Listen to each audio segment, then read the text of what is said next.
Started.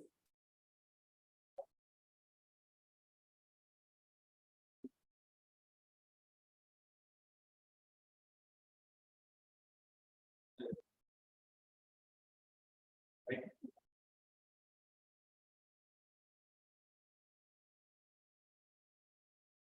Reoptics over reoptics. I feel like a barber. There is, one mirror inside one mirror. It's like that only. It's giving the feeling. So what is the answer? What is the reason? Wait for that. Say that. What is the reason?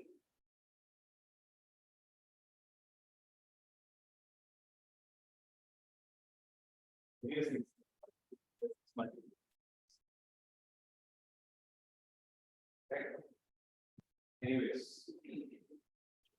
is there any interference diffraction you're able to see?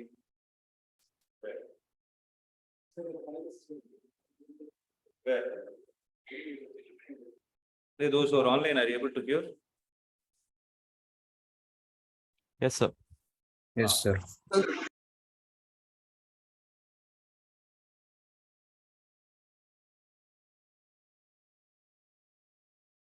Whatever.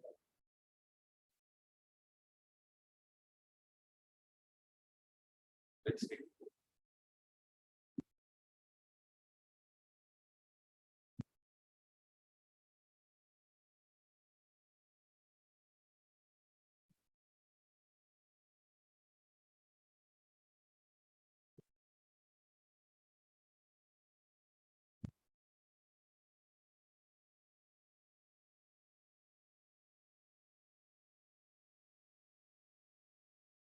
The last topic.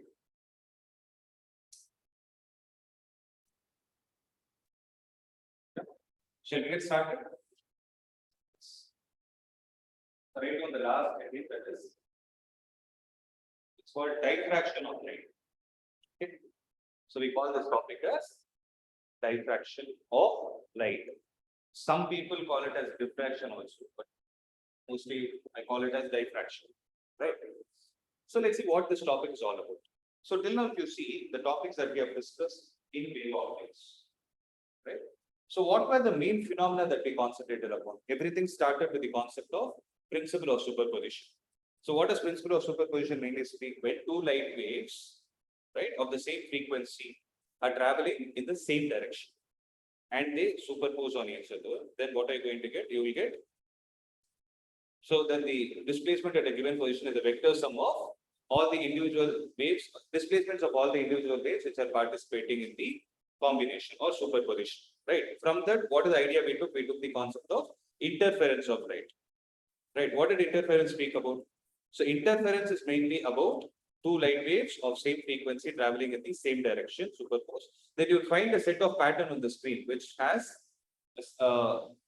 subsequent pattern of bright, dark, these kind of fringes which you have, based on which we calculated a parameter called as fringe width. Right. Then we saw what are the conditions for constructive and destructive interference and all these things we did. Right. So last concept that is related to the wave nature. Right. So I use the word last concept because this is the one which is there in the syllabus. So there is actually another concept also which is called polarization, but that is deleted. So I'm saying this is the last concept for this year's syllabus. Okay. So the last concept that we are going to see where the light is exhibiting the phenomena of wave is going to be diffraction. Okay, let's try to understand what exactly this is for.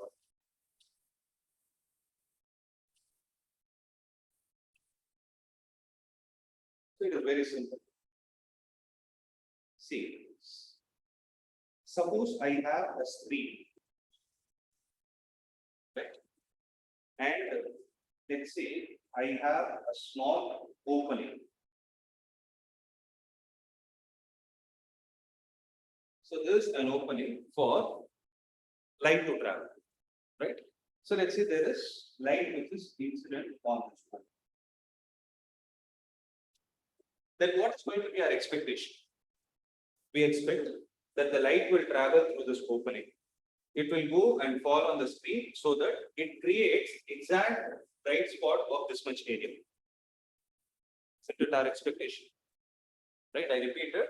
So the light will travel continuously in a straight line path. It's going to go and fall on the screen so that whatever is the length of this particular opening is going to be the exact length of the bright spot. We are assuming that all other spots are going to be dark because light is not falling there. Right. So this will be our expectation. So this we will assume it to be the bright spot. Right. But what will happen in reality? Our expectation will fail. Right. So if this is going to be the scenario, then what will happen? If there is a window of this size, then in your room, only this spot will be bright. But what is happening to the light? It is spreading in all other portions as well. And why is it happening? It is because if you see the endpoints, I can call them as obstacles. Right? Something is blocking the light from traveling. So this is one edge and this one edge. I'll call it as a corner. Right? So this corner and this corner, what is going to happen? When this light is going to go and hit this corner, it will immediately start getting bent. I repeat, it starts getting bent in such a way that you will not have the bright spot confined only to this particular area. Rather, when it starts bending at a particular angle, this will also be a bright spot. And this starts getting bending at a certain angle, this will also be a bright spot.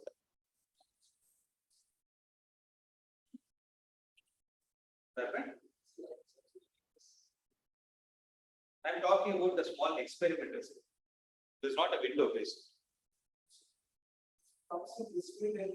This way means like this, sir. It will come. But I'm saying I have set up an experimental parameter in such a way that I'm only trying to observe what is happening with respect to this bending. Because my concern is with respect to diffraction of light. So what you told is right.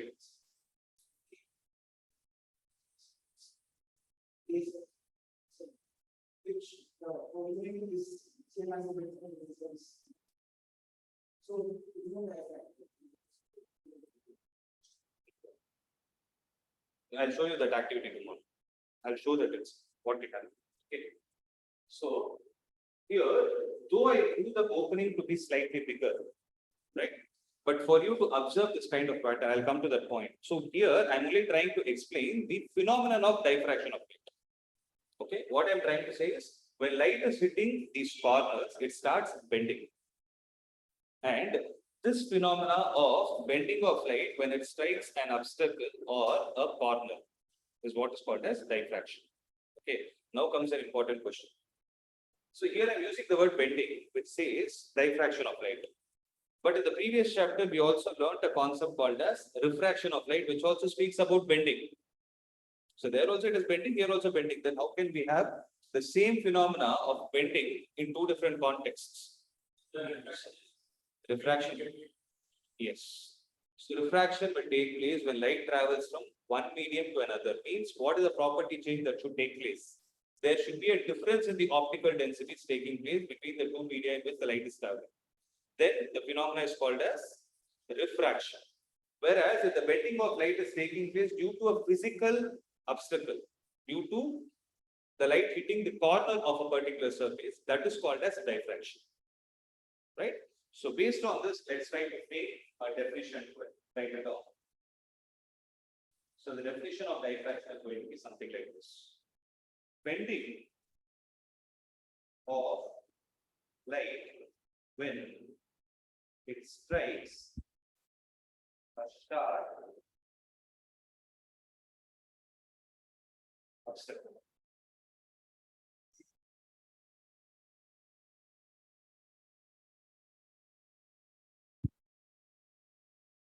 Right? This is what we are going to call as diffraction of light. Right. Now, the next question is, if suppose I have a screen, right? So I have a screen and I have an opening, but this time we are creating a setup where the opening is very, very, very small. Right? The opening is only a pinhole. You just take a cardboard, just take a pin, put a hole and take it out. Now what you're going to do is you're going to pass laser light. Okay.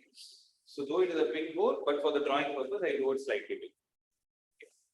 Now what will happen is when the light is made to fall on this particular surface, right, or made to pass through the small opening, what will happen is it starts exhibiting a property on the screen in such a way that you will be able to find an interference pattern on the screen. I repeat it. You'll be able to see an interference pattern on the screen, for which I'll show you a small video.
So what are all the objects that are used?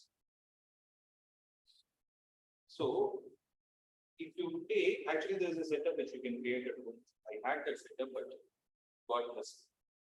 So if you observe this, no, two plates are taken and they are kept very close to each other. You're able to see the difference. They are almost overlapping on each other, so that this is going to be the opening.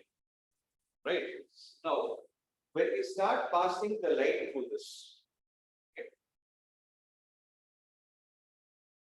it's trying to show us what happens.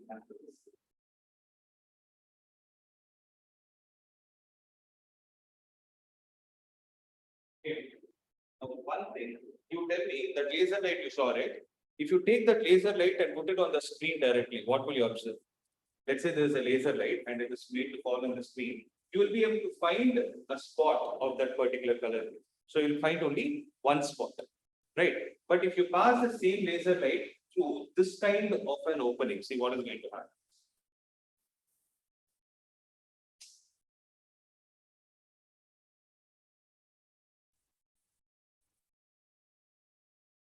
First requirement is the room should be dark.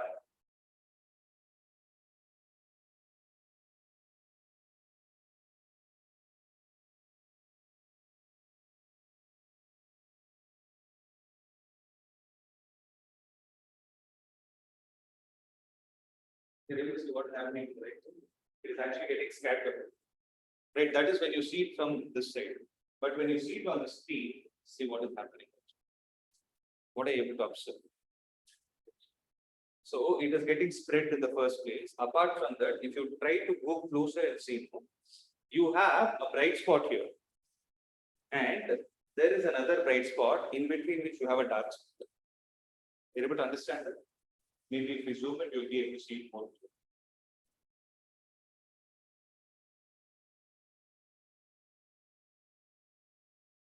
Okay.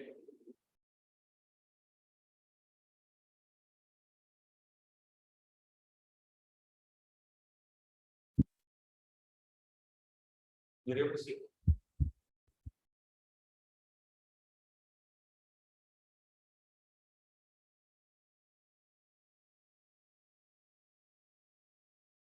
See, actually, it can be even more clear.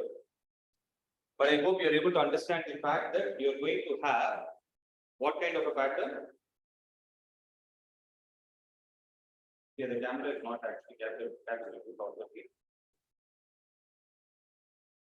So what you can say is you will have an interference pattern kind of a thing.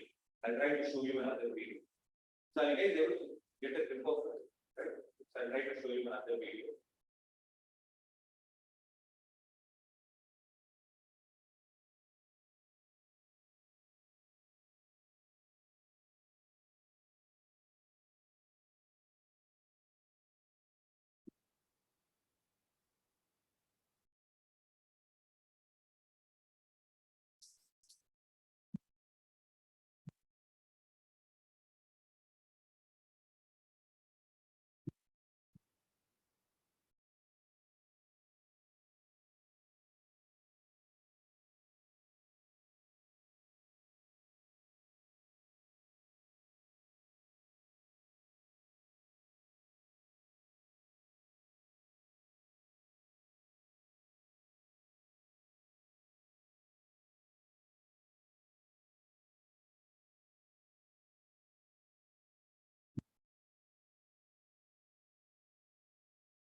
If this is the kind of pattern you'll actually be able to see.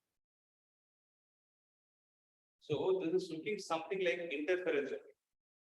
But for interference, how many openings are needed? Minimum are two, right? Whereas for diffraction, you call it as a single slit interference because using one opening, you'll be able to create this kind of a pattern. So this is a slightly complicated concept in terms of giving an explanation to why this is happening because mathematically we have to frame the conditions. Interference, math took care of it. Sin C plus sin D formula we applied, we got the answer, but here you can't do that. Okay. So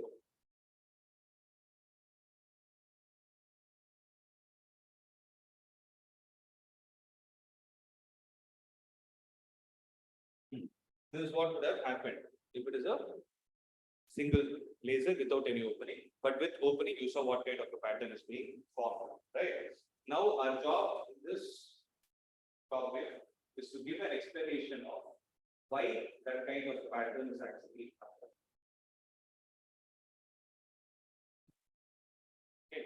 So when light is passed through a small opening,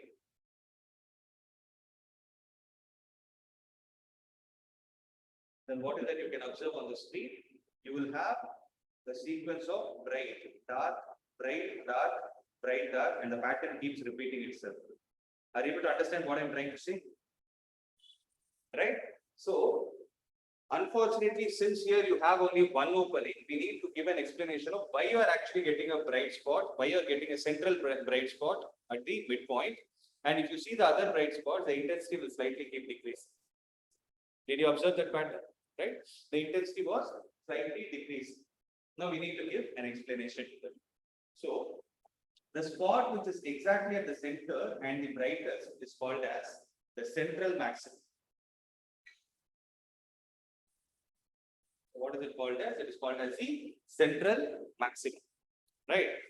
And the dark spot which is starting is called as first minima, second minima, it keeps on going like that, right? So apart from the central maxima, you have other bright spots also.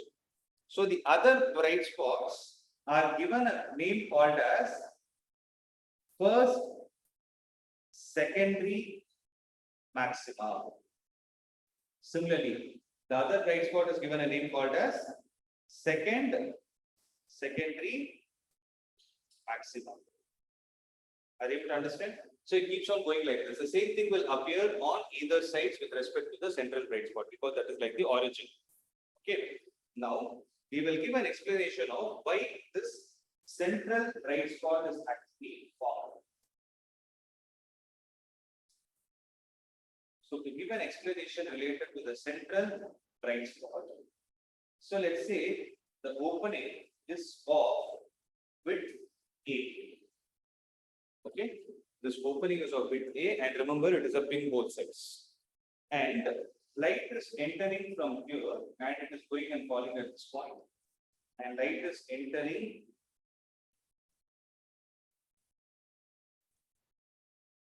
from the bottom also, and it is going and falling at the same point. So that this light ray and this light ray get interfered at point P, right? In such a way, it gives a bright spot. Right. What is the condition for the path difference for you to get a bright spot? So what is the condition imposed on the path difference for a bright spot to get generated? Check your notes.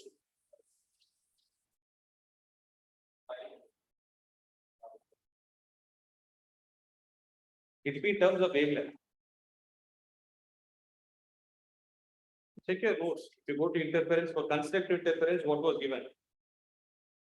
Path difference should be equal to n lambda. Means it should be an integral multiple of lambda. But here what is happening is for the central bright spot, we are not going to take the value of lambda because we are trying to say that the central bright spot is exactly at the center of the slit in such a way that the ray coming from the top and the ray coming from the bottom travel exactly the same distance so that the path difference between these two rays is going to be zero. So for the central bright spot, this is only an explanation that we are giving. There is not a mathematical proof that you can derive it. We need to give a logical explanation from the existing derivation that we already did. So the logic what I'm doing here is I'm taking the help of the path difference for constructive interference and path difference for destructive interference, based on which I'm going to give an explanation for the whole thing. Are you able to understand? So for central bright spot, what are we doing? We are trying to say that we call this point as P. Then I'm trying to say AP is equal to BP, so that path differences, so that the path differences of H is 0. So since the path difference is 0, we say that the point P has central maximum, and the central maximum is taken to be the brightest spot compared to any other bright spot produced due to interference or produced due to diffraction. Right? Make a note of it. Sure.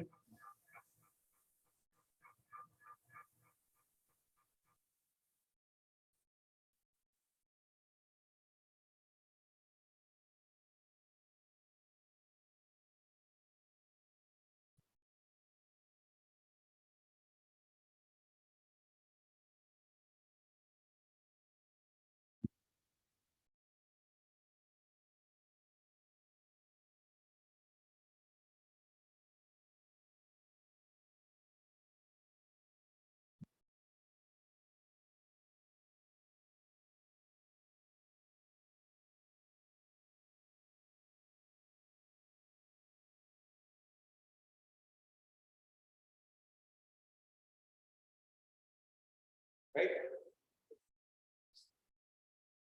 So Sure. after the bright spot, we need to give an explanation for the first minimum. So after the bright spot, the first minima is formed, and listen to this carefully. Let's say the opening is like this, of width A. Okay. Now, let's say P dash is a point where the first dark spot is observed. Okay. Now, what I'm going to do is the light ray which is coming from here is going to get bent. Right? So it will start getting bent. But remember, there are different wavefronts that are coming. And here the slit, if you see, right, you will have these kind of wavefronts that are going. So these wavefronts will have infinite number of rays that are coming from them. So out of those infinite set of rays, I'm going to take the rays which are symmetric with respect to each other. Right? So I'm going to take one ray like this. I'm going to take one ray like this. And another ray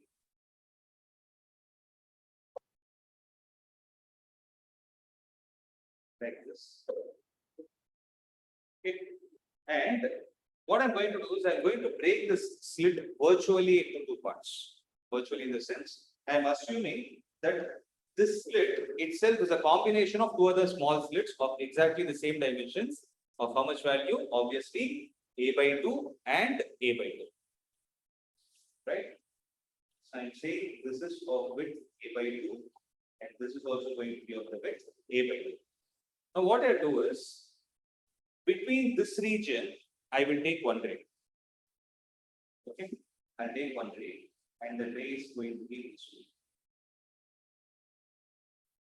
Similarly, at the bottom part, I will take another ray which is exactly symmetric to this. What do I mean by symmetric to this?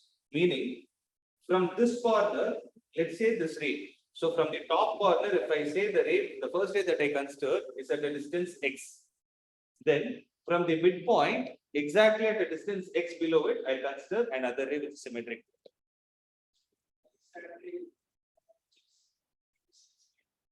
Which one?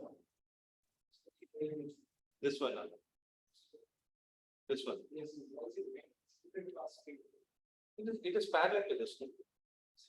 Out of, Because it is actually one way. no. I'm saying, see, there are infinite number of rays. For one wavefront, you can draw infinite number of rays. Out of those infinite number of rays that I've taken, I'm only taking parallel set of rays. Okay. So another parallel ray that I'm going to consider is going to be something like this. And remember, this ray and this ray are also parallel to each other. Okay. Now, these two rays, when they go and fall on the screen, okay.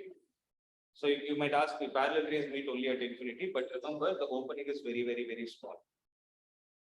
Right.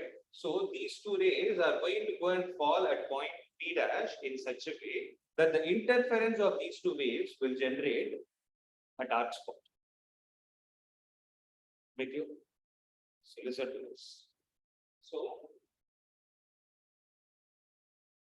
if I take this distance to be x, if I take this distance to be x, and this distance also to be x. Okay.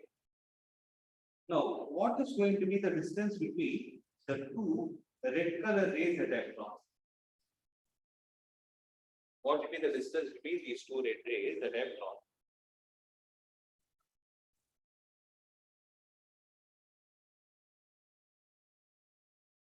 It will be a by 2. It will be a by 2 because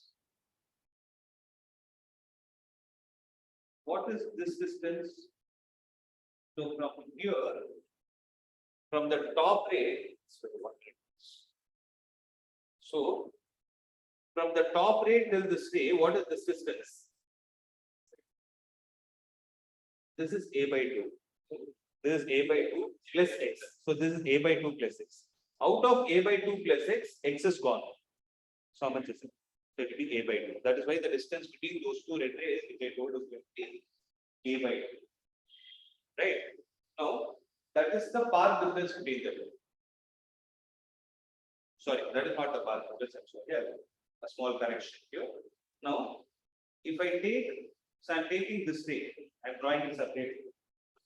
So if I take this ray and I draw it separately, similarly, I take the bottom ray also and draw it separately.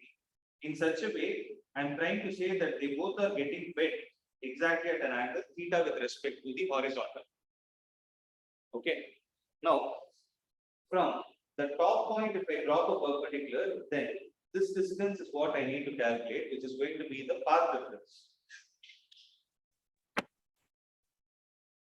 Right? Then how much is going to be that path difference? It's very simple.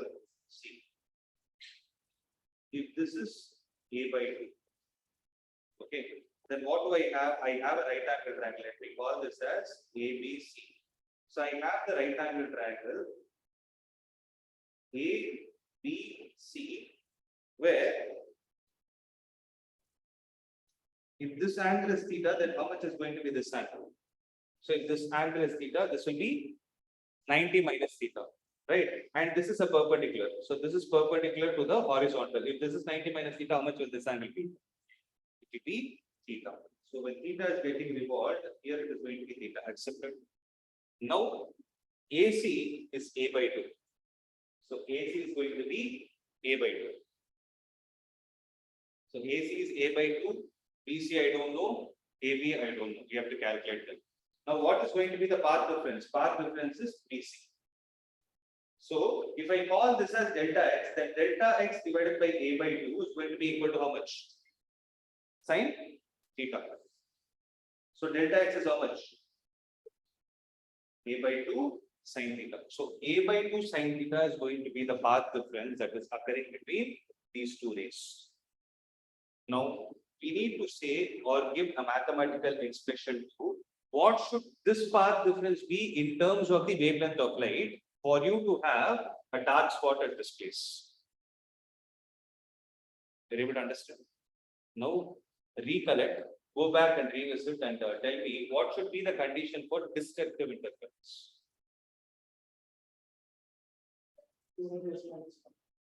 2n plus 1 lambda by 2 or 2n minus 1 lambda by 2. So that should be the path difference between any two rays. Now here what is happening is this ray and this ray are subsequent rays. So what do I mean by subsequent? They are exactly symmetric with respect to each other at the center. Right? So for you to have a dark spot, the path difference between subsequent rays is supposed to be exactly lambda by 2. The path difference between subsequent rays is supposed to be exactly lambda by 2 because when it is lambda by 2, the phase difference comes out to be pi.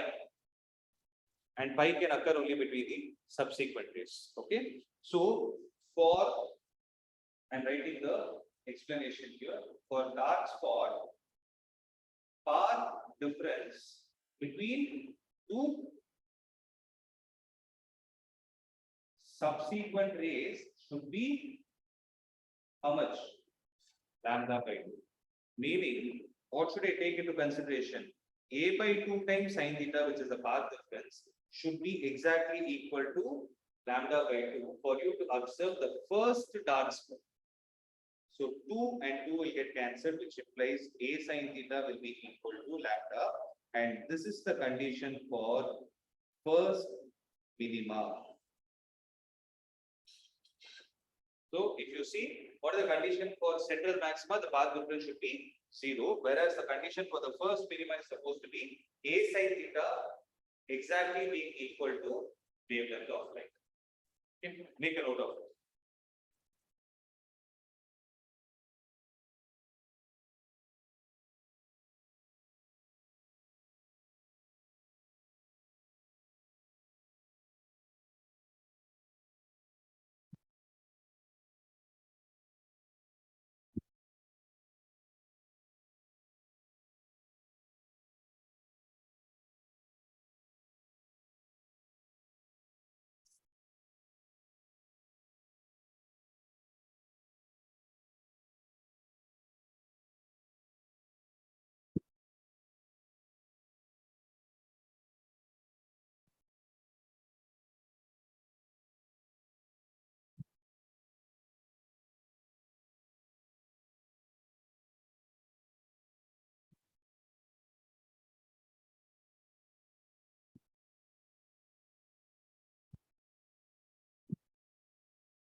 Can I proceed?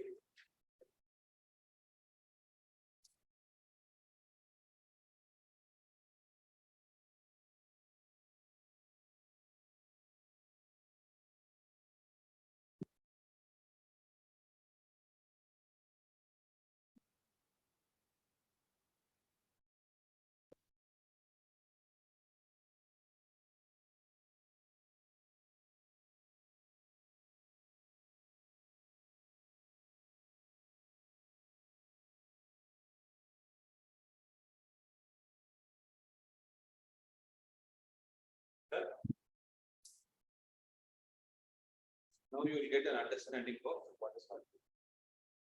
Now we'll give an explanation for first, secondary maximum. So same screen, same slit, and same light. Okay. But the only difference is this time the slit which is of width A is assumed to be virtually broken into three parts. So when you see the explanation that we gave for central maxima, the slit was only one part. When you gave an explanation for first minima, the slit was broken into two parts. Now when you are giving the explanation for first secondary maxima, it is broken into three parts in such a way that each part is going to be of width A by A.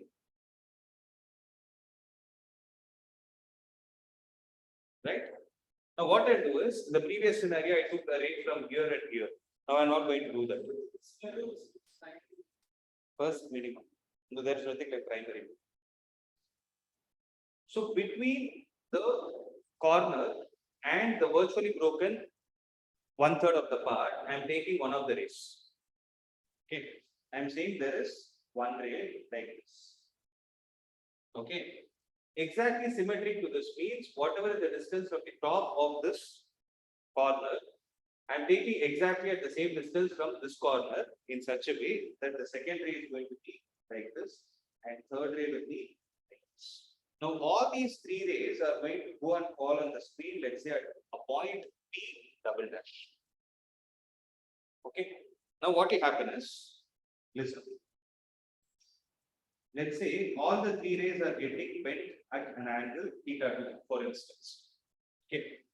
Now the question is, what should be the path difference for them for you to observe that there is a dark spot at point P double dash? So for that, the logic is, let us say that first ray and the second ray are going and falling on the screen so that, listen to this carefully, the first ray and the second ray are going and falling on the screen so that they are undergoing a constructive interference. Right? Then what would have happened at point P double dash? You would have had a bright spot. Now what is the third ray going to do? So these two rays have already got combined, they have produced a bright spot at this place. Now what will the third ray go and do? Third ray is basically light. So there is already light at a particular place. You are making more light fall on it. What would have happened? This spot should have been brighter. But when we saw the experiment, what was the important observation that was done? You saw that the central spot was the brightest spot. So if I give an explanation saying that all the three rays are undergoing constructive interference, then the bright spot which is formed at P double dash and which produces the first secondary maxima should have been brighter than the central maxima, which will not happen. So there is some flaw in the theory that I tried to explain. So we need to go with the alternate theory. So out of the three rays that are there, the two rays which are going in combination should actually form a dark spot at P double dash so that the third ray, which does not have a pair with it, will go and fall on the screen to produce some brightness. That's what I told you.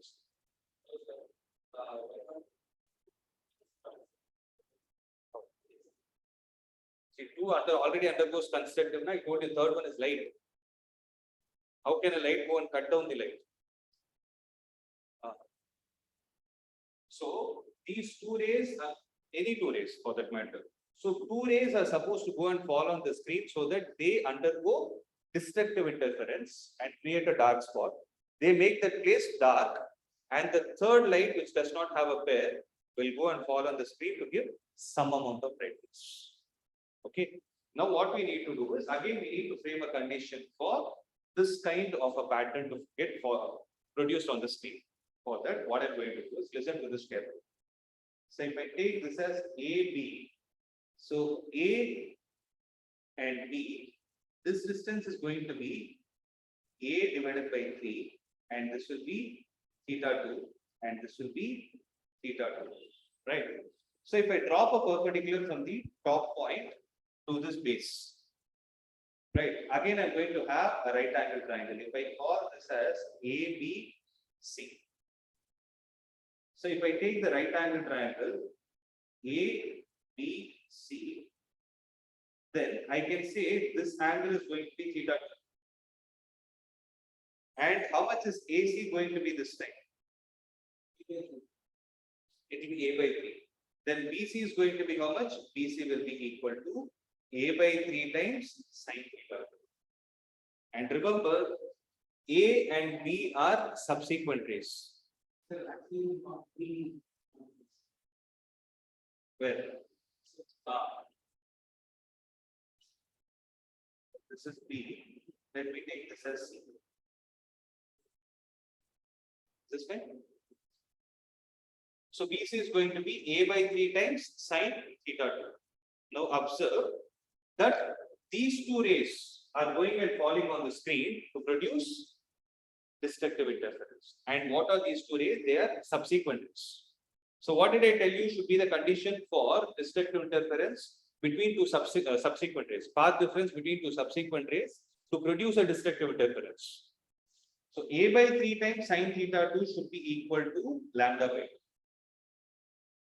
Then this implies A sin theta 2 will be equal to 3 times lambda by 2. Are you able to understand what I'm trying to say? So though we are speaking about the concept of secondary maxima, maxima is a bright spot, but what is the explanation we are giving? We are trying to say that you will have a bright spot at this place only if these two rays are going and falling with a dark spot, to create a dark spot on the screen. That is why every derivation in the diffraction, we only use the concept of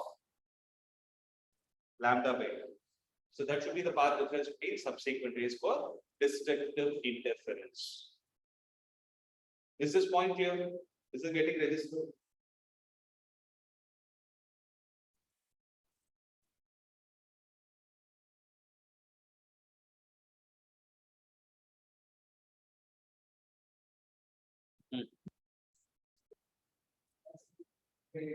Can have it be lambda. But you will get the same answer. So this is A by 3. This is A by 3. What will be the path difference between 2A by 3? So 2A by 3 sin theta will be equal to lambda.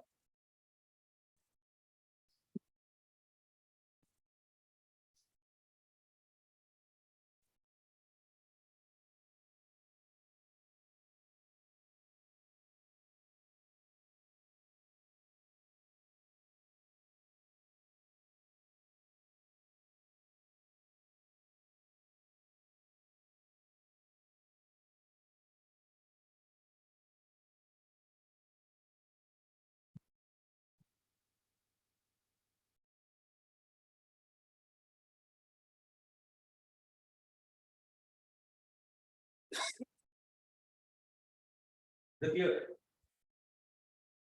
Now, we need to give an explanation for secondary wave. Now things are easy.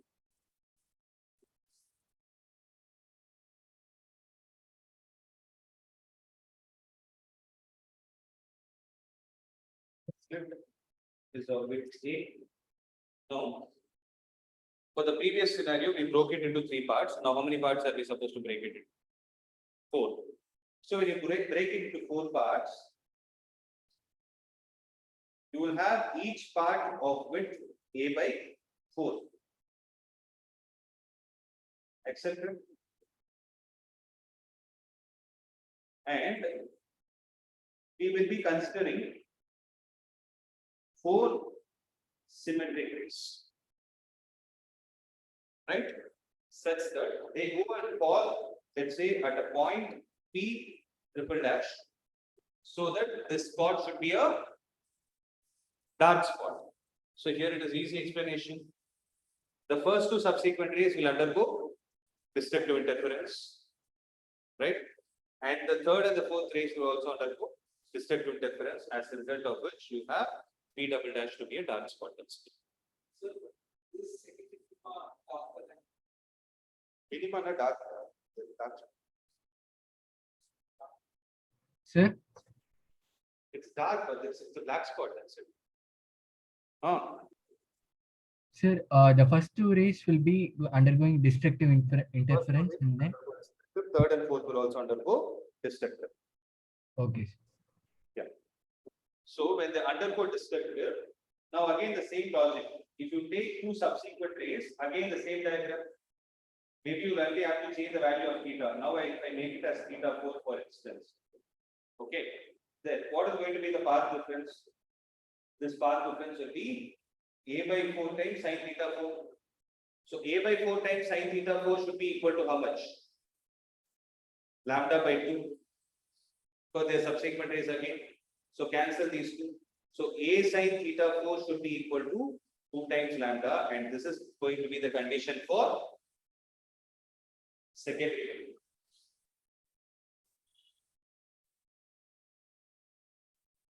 Or I can say second minimum. Are you able to understand what I'm trying to say? Right? Now,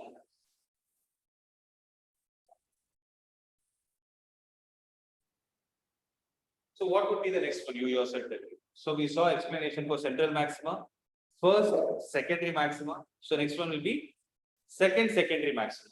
So for first secondary maxima, you broke the slit into 3 parts. For second secondary maxima, you need to break it into 5 parts. Right? So when you break it into 5 parts, secondary maxima. So when you break it into 5 parts, right? So between the subsequent rays, what is going to be the difference between their corners? It will be a by 5. So when you drop a perpendicular, what is going to be the path difference? It will be a by 5 times sin theta 5. So a by 5 times sin theta 5 will be equal to how much? Lambda by 2. So which implies a sin theta 5 will be equal to 5 times lambda by 2. Am I clear with this? So if you consolidate all this data and start preparing a table,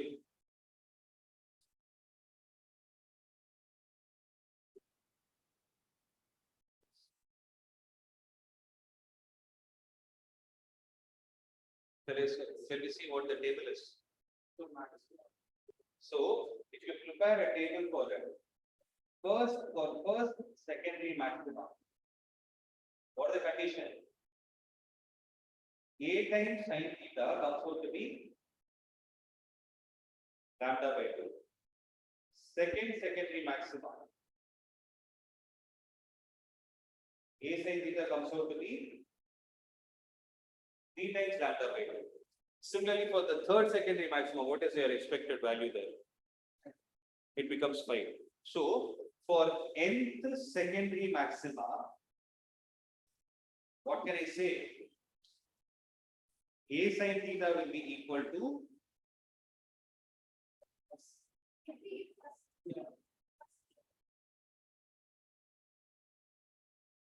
3 lambda by 2. So here it will be 5 lambda by 2.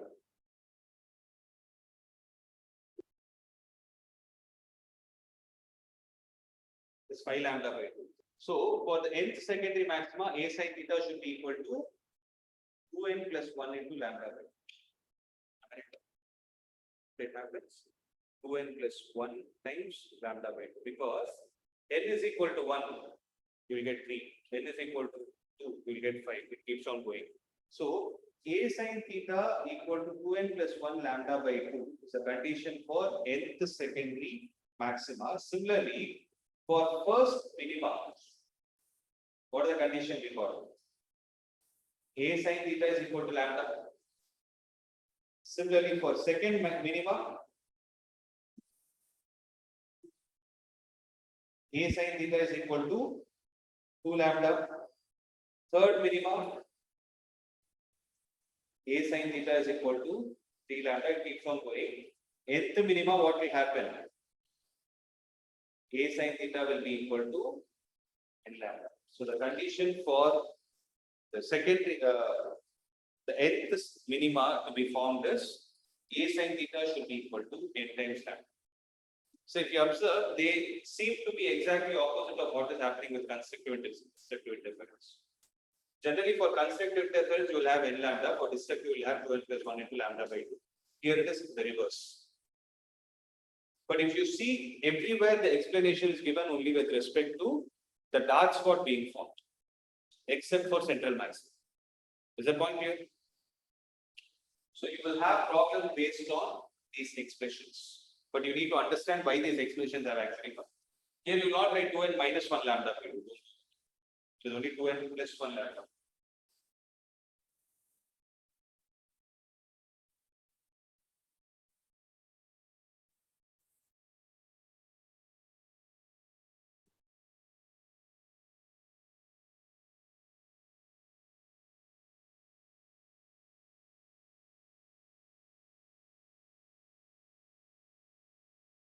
Are you clear with this? Yes, sir. Almost 90% of this topic is over. Now we need to discuss about the width of central maxima and the width of any other maxima. That I'll explain in the next class, and we'll do some problems. With that, this chapter is over. So tomorrow for the first half an hour, maybe I'll explain the concept and finish it, and I'll start off the dual nature of it. Clear? So as I told you, the maximum number of classes, if you take from dual nature of matter, there are 4 chapters, 11, 12, 13, 14. Each chapter maximum you can take only 2 classes. They're that small. Okay, 2 classes will be done. So maximum 8 more sessions means by 3rd week of October maximum will be done with this. After that again revision will start and you will have tests. I think you would have already got a call regarding the course, right? So start preparing accordingly. And yeah. So keep practicing, that's what I mean. So, okay.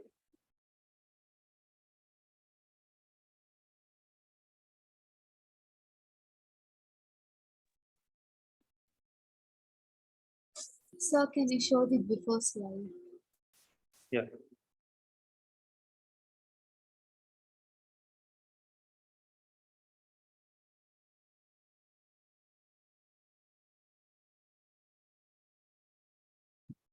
Sir, Tell me. Tell me. sir, can you show the first slide like diagram? This one?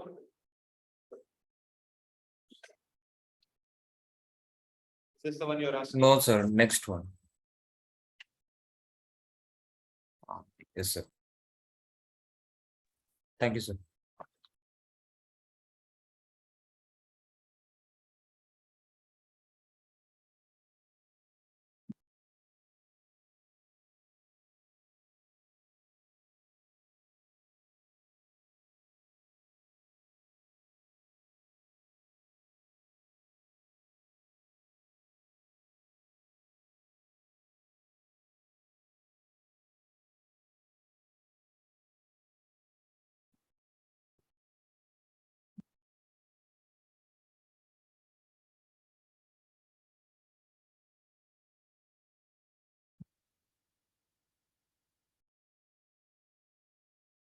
Yeah.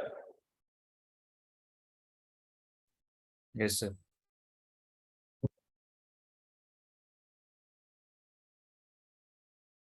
Next slide.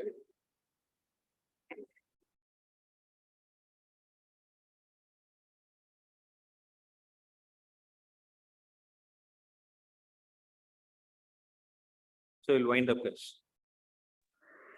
Thank you, sir.